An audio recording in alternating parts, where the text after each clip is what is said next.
Welcome to the Future of Real Estate, your chance to find out what's going on in real estate and the real estate market. This morning's show is brought to you by the Ellis team at RE/MAX Realty Group. RE/MAX's award winner for most transactions in Florida. With the Ellis team at RE/MAX, it's a family affair. Always call the Ellis team, they'll handle you with care. Welcome back to the Future of Real Estate. I'm Brett Ellis of the Ellis team at RE/MAX Realty Group.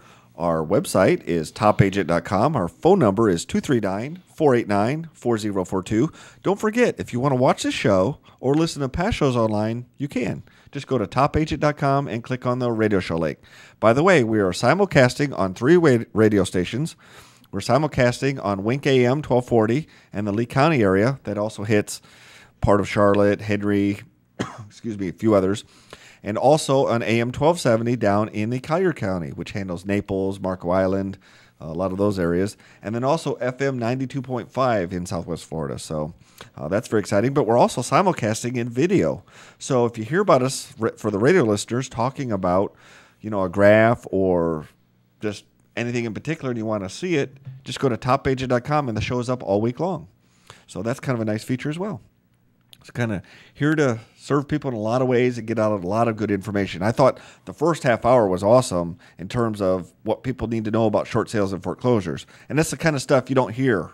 No, it was good. It was good information. And the good thing about being able to watch this show is when we give stats, and we over the years given a lot of good information, you can see what we're talking about in many cases.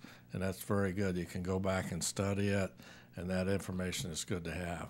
Well, our regular listeners, they know we've been talking about since June that we said the median price is going to start going up. And statistically, we gave many reasons why. It had to.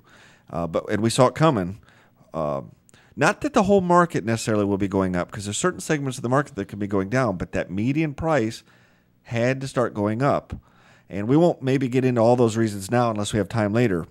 But today's News Press article, we kind of shared with that, and we were kind of clever about the article. This is the week of Thanksgiving, obviously. So we're thankful for a lot of things, not necessarily Florida State's record or how they've been doing. And today could be a massacre playing Florida. So I'm not very thankful about that. But, if Florida State wins, then I'll be very thankful being a Seminole fan. Now, our Gator fans out there, I'm sure they don't want to hear that. But you know what? They've had a good run the last few years, so I think that they ought to just pipe down and give us whatever due we can find. Wouldn't you say? I think the chances that Florida State's going to win this game are about as good as the foreclosure market being over with by the first of the year. It could happen. Well, it could happen. It could happen. And we've got a good offense. We just don't have much of a defense this year. So let's talk about our News Press article today. Let's do that. Now, we've got it here on the screen, but there's a lot to be thankful for. It is Thanksgiving weekend.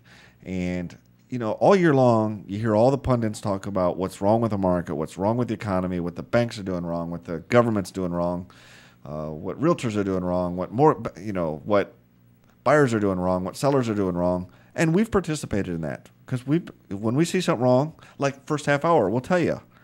Something's going on, here's what you need to know. But there's also a lot to be thankful for, isn't there? As a matter of fact, let's look at our graph. Dave, if you've got that up on screen. In June, our prices bottomed out. And since June, now when you look at a particular month here, it talks about for the previous month.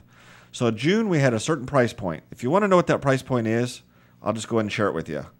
In June, that price point was $87.9, okay?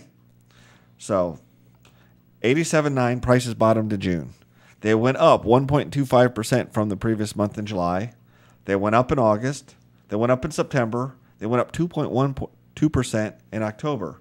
And I'll share with you that number.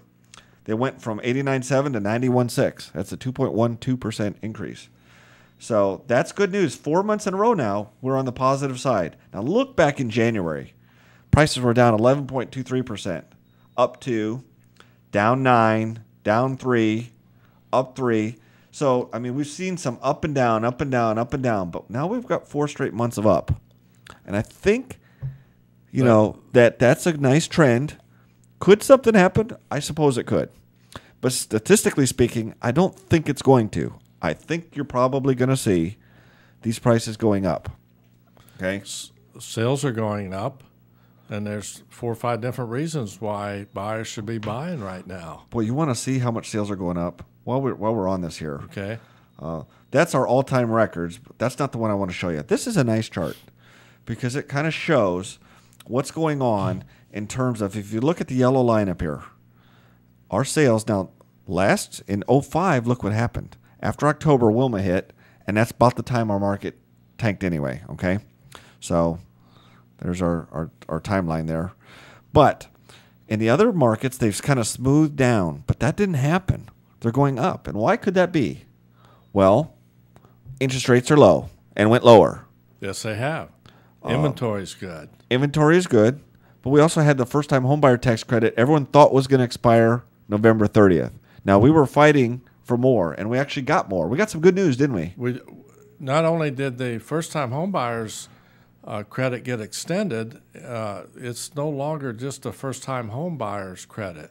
It's been expanded to certain homeowners that's lived in their houses for a certain period of time over the last few years can qualify. So it's expanded. So low interest rates, inventory is high, the tax credit, and the prices are still low. That's the reason that we think sales are going to continue to keep going forward at a nice increase. Here's our price graph, and you can't really see it because it's a rather smooth line. When you're talking about 0.5% to 2%, you don't really see much of a move. If we zoomed in, you might see a little bit more of a move. But basically, our prices are so far below what they were the last 4 years that's why the transactions are setting all-time records. We're beating 2005 records. It's because of the tax incentives, but it's also excellent inventory. We didn't have inventory in 05. If a house came on the market, it was gone. I've even got a graph here. Let's see if I can share it with you. But it was rather quite interesting. That's not the graph there. As you can see, we keep a lot of graphs here. And actually, you know what? I've got that graph in another file, which I will pull up here and tell you what, we will share that graph when we come back from break, because that graph kind of shows what's been selling, and we could look at the inventory. And tell you what, why don't we take a break? And we'll talk about the inventory levels now compared to what they were back in 05 and why we are setting sales records now, because they kind of go hand in hand, don't they? Yes, they do. So anyway, well, we've just showed you, what's going on with sales. We're setting records. Price has gone up 4 months in a row. We do have some things to be thankful for, and that's kind of the gist of the article was. And maybe when we come back, we'll talk about the rest of the article as well. You're listening to The Future of Real Estate, presented by the Ellis team at RE/MAX. Stay tuned because we got a lot more for you.